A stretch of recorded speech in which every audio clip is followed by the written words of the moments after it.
बहुत समय पहले की बात है। सुंदरवन नाम का एक जंगल हुआ करता था। उस जंगल में बहुत सारे जानवर आपस में मिलजुल कर रहते थे। उसी जंगल में एक बहुत ही विशाल बरगद का पेड़ हुआ करता था।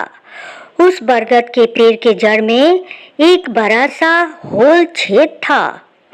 उस बड़े से छेद के अंदर एक कालिया नाम का सांप रहा करता था, जो बहुत ही विषैला और खतरनाक था।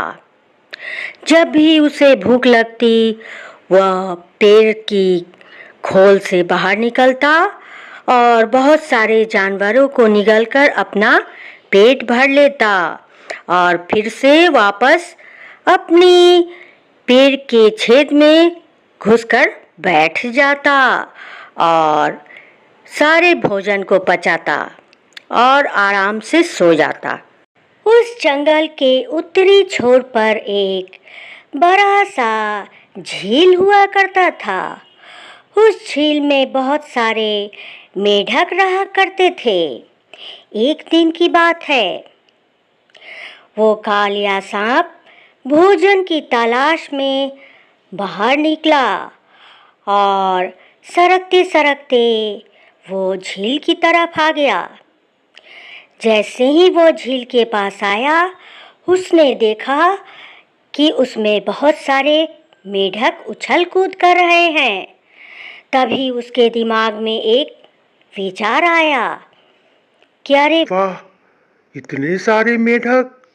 मैं तो इन सबको एक बार में ही चट कर जाऊंगा। लेकिन अगर मैं अभी गया तो ये सब अंदर छिप जाएंगे, फिर मैं इन्हें कैसे खा पाऊंगा? हो सकता है ये मुझ पर हमला कर दे। इतना सोचकर वह रुक गया और सोचने लगा कि क्या तरकीब लगाई जाए। ऐसा सोचते हुए वो वापस अपने बिल की तरफ लौट गया और जाकर अपने बिल के अंदर छिपकर बैठ गया और रात भर सोच विचार करता रहा कि आखिर ऐसी कौन सी तरकीब लगाई जाए जिससे मैं उन मेढकों को खा सकूं। तभी अचानक उसके दिमाग में एक बहुत ही कामयाब तरकीब नजर आया और दूसरे दिन सुबह वह अपने बिल से रेंगते हुए उस झील के पास जा पहुंचा।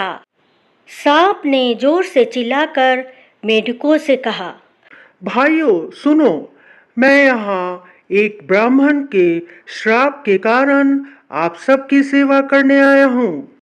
इतना सुनकर मेढकों का राजा बहुत खुश हो गया और उसने सभी मेढकों को सांप के बारे में बताया। अपने राजा का पीछा करते हुए सभी मेढक सवारी करने के लिए सांप की पीठ पर चढ़ गए। अगले दिन सांप ने कहा, मेरे पास खाने के लिए कुछ नहीं है। मैं इतना कमजोर हूँ कि तेजी से रेंग नहीं सकता हूँ। मेढकों के राजा ने सांप से कहा, आप अपनी पूंछ के अंत में बैठे छोटे मेढक को खा सकते हैं। और सांप ने एक मेढक को खा लिया। अगले कुछ दिनों में सांप ने सभी मेढकों को खा लिया। अब केवल मेढकों का राजा बचा था। अगले दिन सांप ने फिर कहा, मेरे पास खाने के लिए कुछ नहीं है। मैं इतना कमजोर हूँ कि तेजी से रेंग नहीं सकता। मेढकों के राजा ने फिर कहा, आप अपनी पूंछ के अंत में बैठे छोटे मेढक को खा सकते हैं। और इस बार सांप ने उसे ही निगल लिया। इस कहानी से हमें ये शिक्षा मिलती है कि बिना सोचे समझे कोई भी कार्य नहीं करना चाहिए। पहले सोचो, फिर उस काम को करो।